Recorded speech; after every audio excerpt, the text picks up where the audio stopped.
The knock came once. Not loud, not desperate, just polite. I checked the clock without meaning to. 3 a.m. Christmas morning.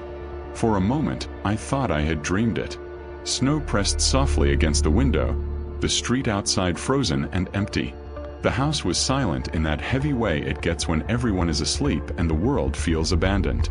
Then it came again. Knock, knock. Same rhythm, same calm pressure. No doorbell, no shouting, no footsteps afterward. My stomach tightened. Nobody knocks like that at 3 in the morning.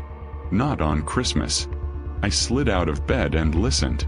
The house breathed around me. Pipes clicking, wood settling, the faint hum of the heater. I told myself it was a neighbor. Someone drunk. Someone confused. I reached the hallway and froze. Because I could hear it now. Breathing. Not inside the house. Right on the other side of the front door. Slow. Patient. As if whoever stood there knew I was awake. Knew I was listening. I whispered. Barely loud enough to exist. Hello. The breathing stopped. A voice answered. Soft. Dry. Almost careful. I'm sorry to bother you. I just need to come in. Another knock followed. This one closer. This one wrong. And before I could move, the voice added something that made my blood turn to ice. You already let me in once.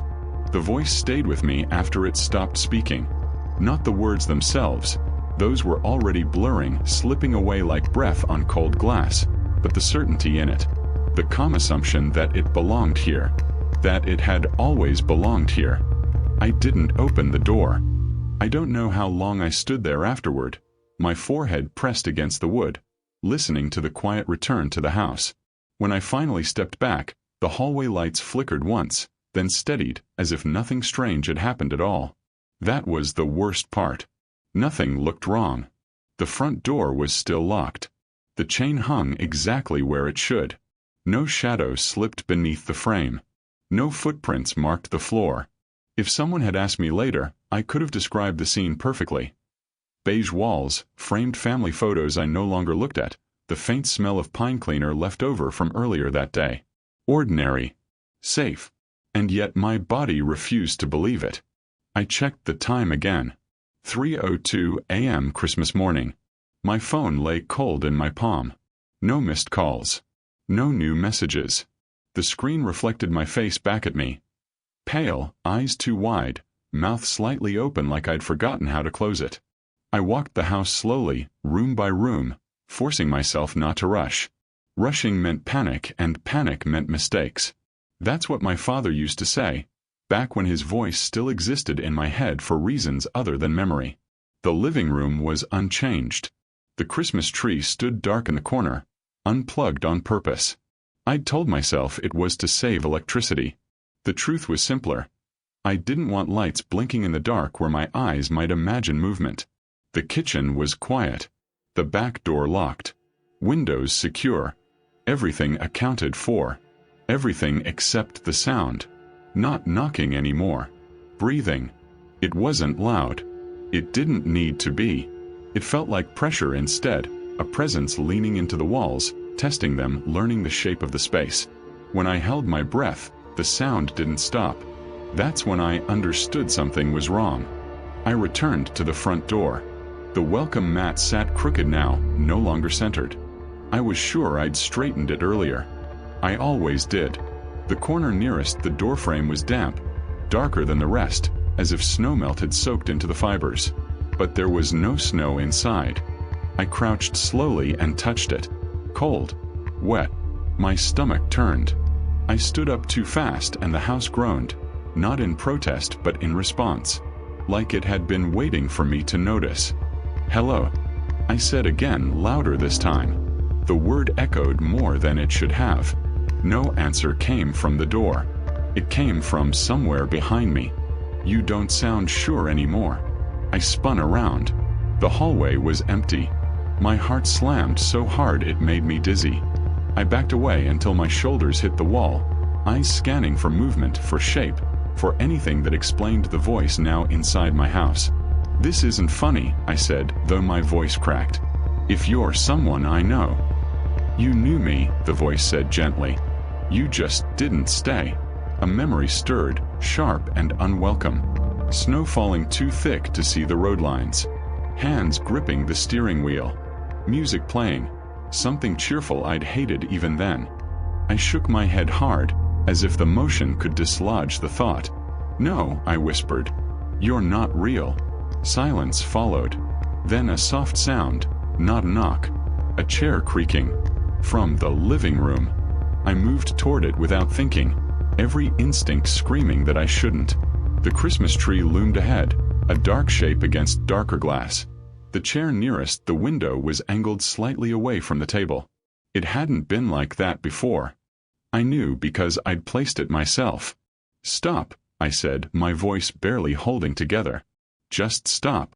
The air felt heavier now, pressing down on my ears. My phone vibrated suddenly, making me cry out and nearly drop it. Unknown number. Message received. 3:03 a.m. "You checked the door last year too." My hand shook so badly I almost couldn't type. "Who is this?" The reply came instantly. "You never asked my name." A sound reached me from the bedroom hallway. Bare footsteps. Slow. Careful.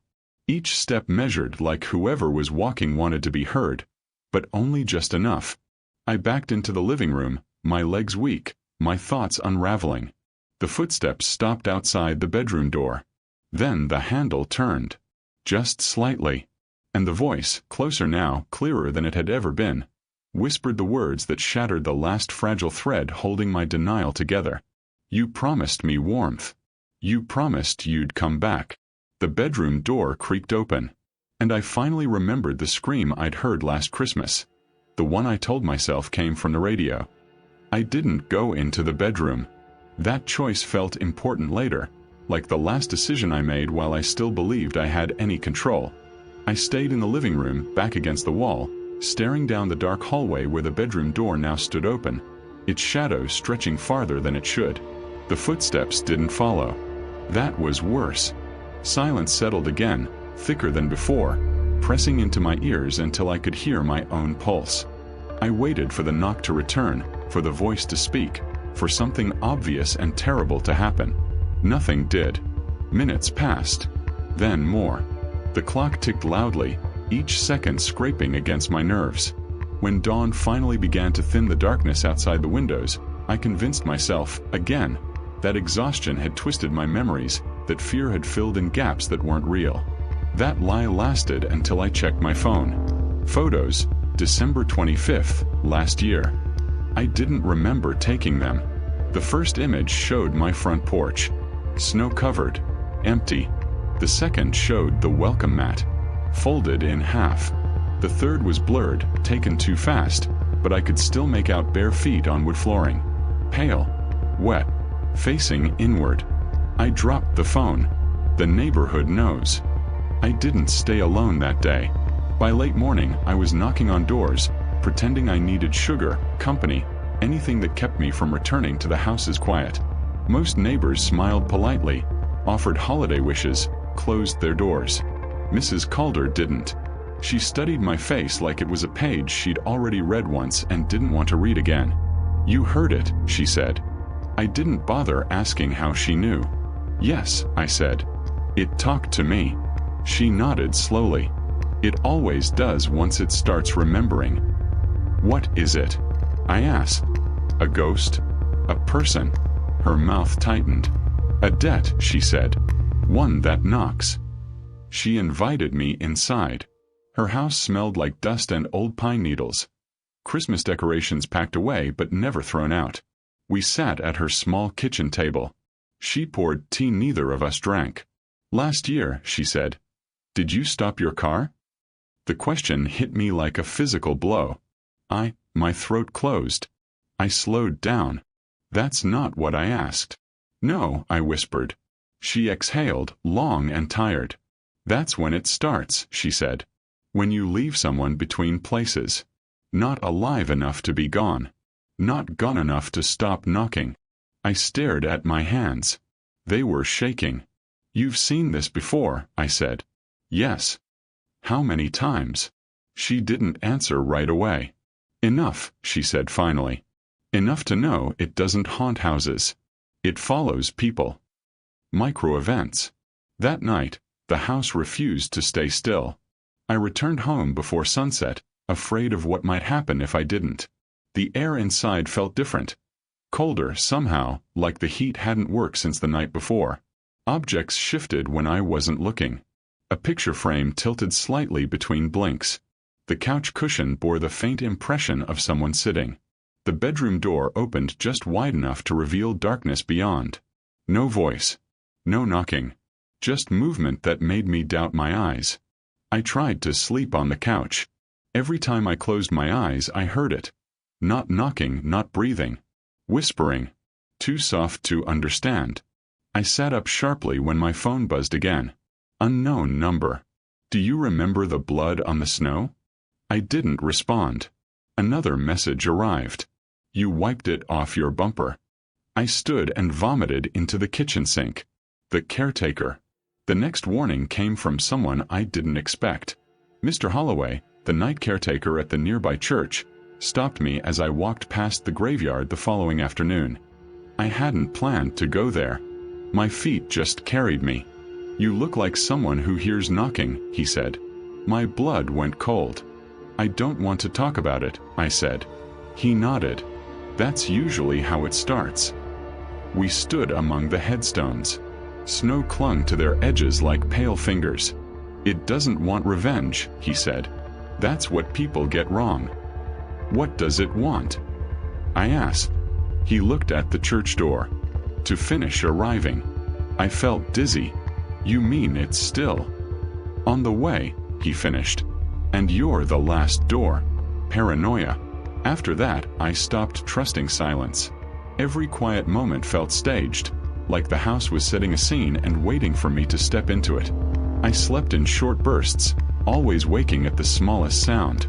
My reflection started to look unfamiliar, as if something behind my eyes was slowly learning how to use my face. The voice returned in fragments. In the shower, through the rush of water. You heard me breathe. In the car, through the radio static. You checked your mirror. In my dreams, clearer than anywhere else. Why didn't you stop? I began locking doors that were already locked. Checking rooms twice. 3 times. I left lights on until the bulbs burned hot. At 2:59 a.m. every night, the house grew tense. At 3 o'clock, something always happened. Sometimes it was knocking. From the walls, the ceiling, the floor beneath my feet. Sometimes it was footsteps circling my bed. Once it was laughter. Low. Broken. Familiar. The truth surfaces. The memory finally came back all at once. Not as images. As sensation. The jolt. The scream. The moment I stood in the road, hand shaking, watching breath fog the air in front of someone who couldn't stand anymore. They had knocked on my window. Not hard. Polite. I remembered locking the doors instead of unlocking them. I remembered driving away. The house knew. That's why it let the knocking in. That's why it rearranged itself, not to scare me, but to remind me. To rehearse. Escalation. Christmas Eve arrived again. Snow fell heavier than last year. The knocking started early. At 1:47 a.m., on the bedroom wall. At 2:12, beneath the floorboards. At 2:38, directly behind my eyes. I sat in the hallway, knees drawn up, listening to the house breathe around me. The voice was almost kind now. "I'm so tired." "I know," I whispered. "You could have stopped." "I know. You could have let me in." The front door handle turned. Just once. The chain rattled softly. And in that sound, I understood the truth Mrs. Calder had tried to warn me about. It wasn't asking permission. It was reminding me of a promise. One I'd already made. The knocking stopped. And the house went completely, terribly still. The night arrived like a predator, slow and deliberate. Snow fell thickly against the windows, muffling the world outside. Streetlights cast pale halos through the drifts, but they barely reached the house. Inside, the air felt too cold, too heavy. Every breath was a reminder that time had a weight here. That waiting mattered. I sat in the hallway, back pressed against the front door, legs drawn up, arms wrapped around myself. Every instinct screamed at me to leave, to escape, to run. But where could I go? The voice followed me last year. It didn't care about boundaries, about fences, about locked doors. It began at 2:58 a.m., a single knock from somewhere I couldn't place. Soft, patient, polite, impossible to ignore. I tried to steady my breathing, tried to convince myself I was imagining it. My fingers traced the cold wood of the door. The clock ticked closer to 3 a.m. Then the voice came, closer than ever, inside my mind before it was outside. You left me there. I froze. My chest tightened. Every muscle in my body screamed. Cold. Broken. Still breathing. A shiver ran down my spine.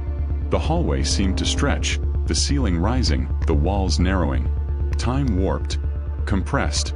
Shadows stretched across the floor, crawling toward me.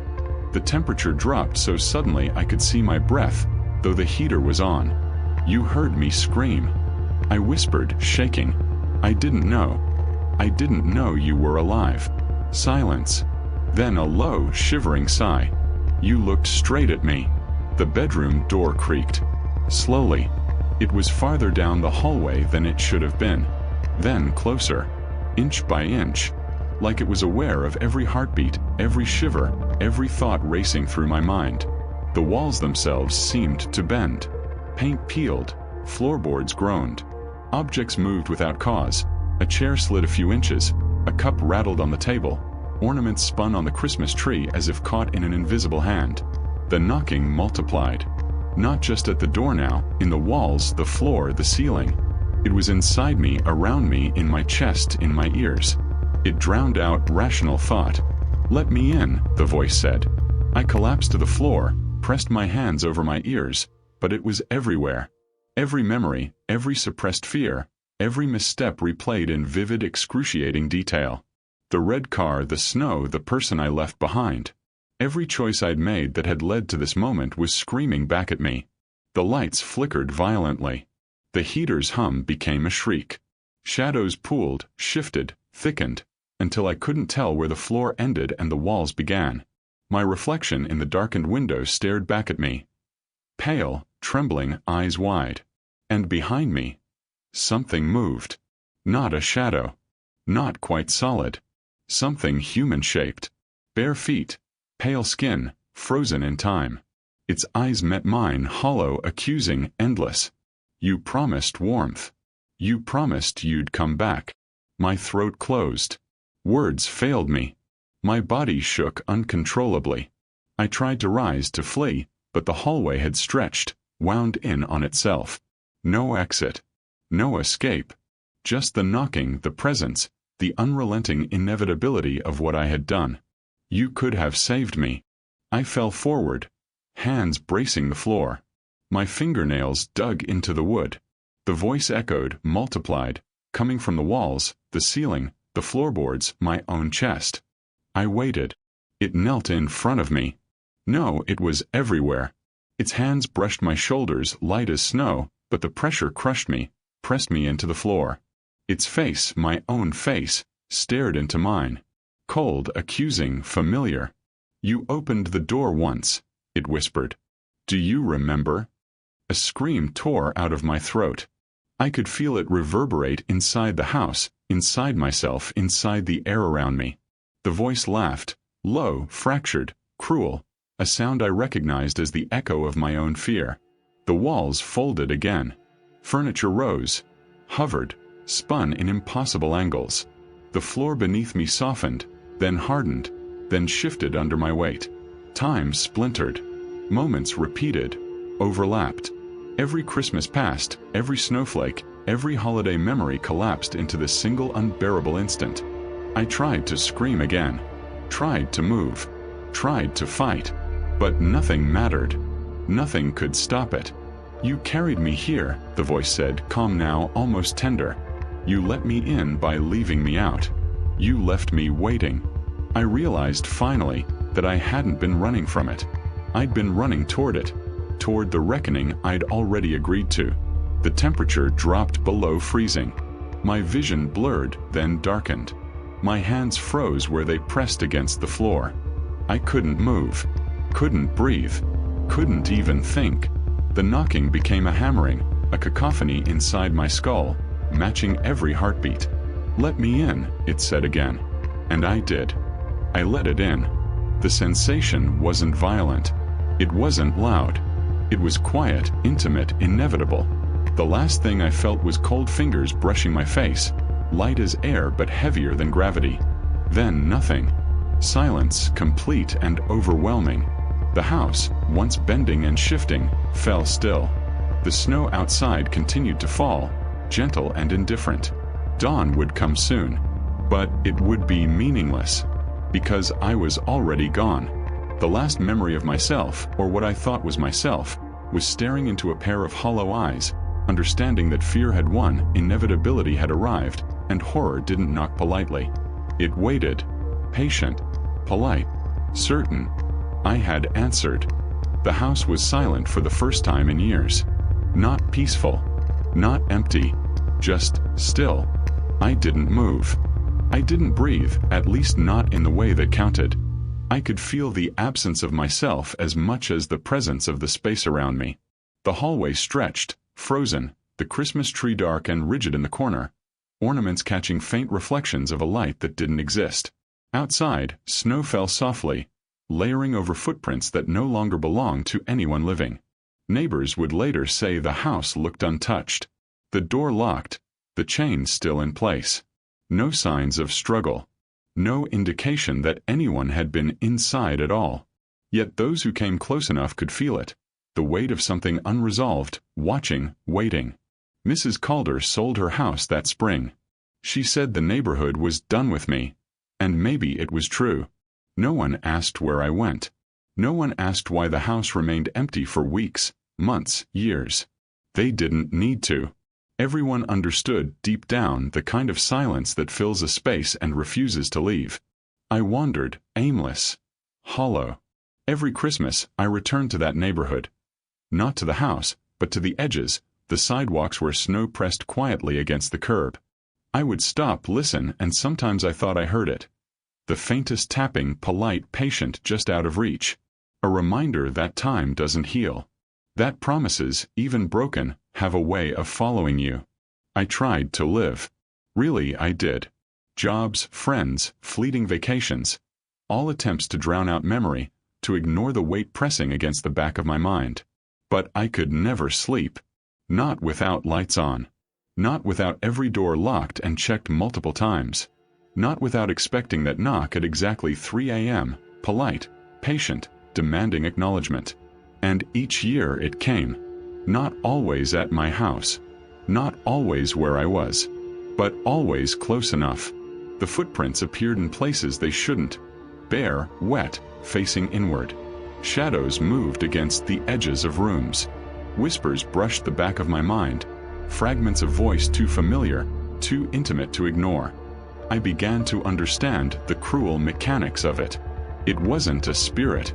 It wasn't revenge. It was memory, desire, obligation.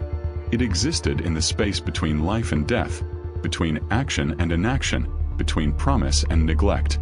And it was patient. I saw others years later who had heard the knocking.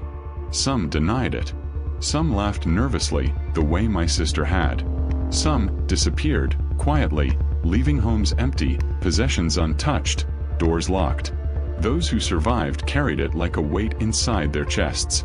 Always counting seconds. Always waiting. I learned to notice the subtle signs. The sound of bare feet brushing the floor at night. The faint pressure against doors.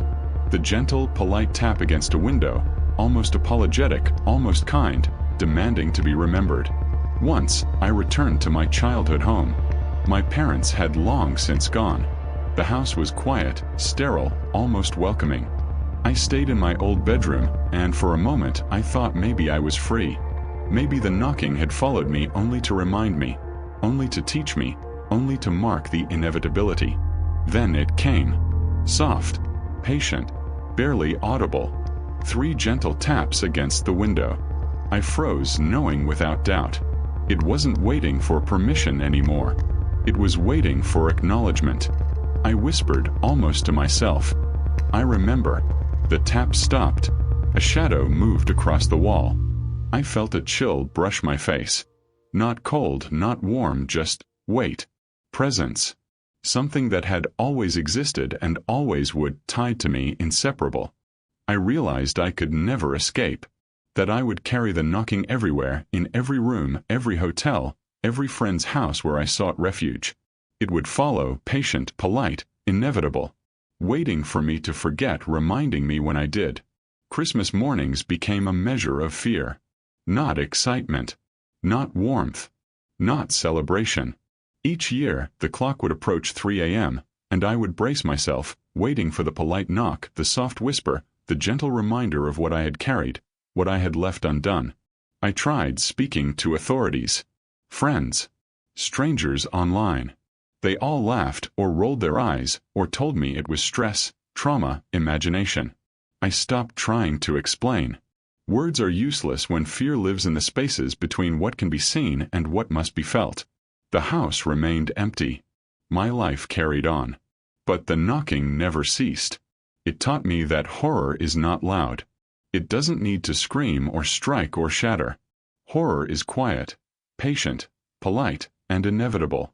It exists in the pause between actions, in the places we ignore, in the promises we break without knowing we've broken them. And every year at 3 a.m., somewhere in the snow, in the dark, in the quiet, someone else hears the knock. Polite, patient, waiting. And if they answer, they carry it with them forever.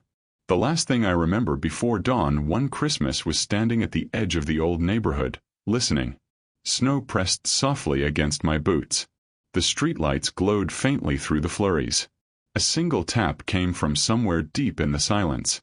Polite, patient. I didn't turn to see it. I didn't run. I only whispered, softly, into the cold gray morning. I remember. And it waited. Always waiting.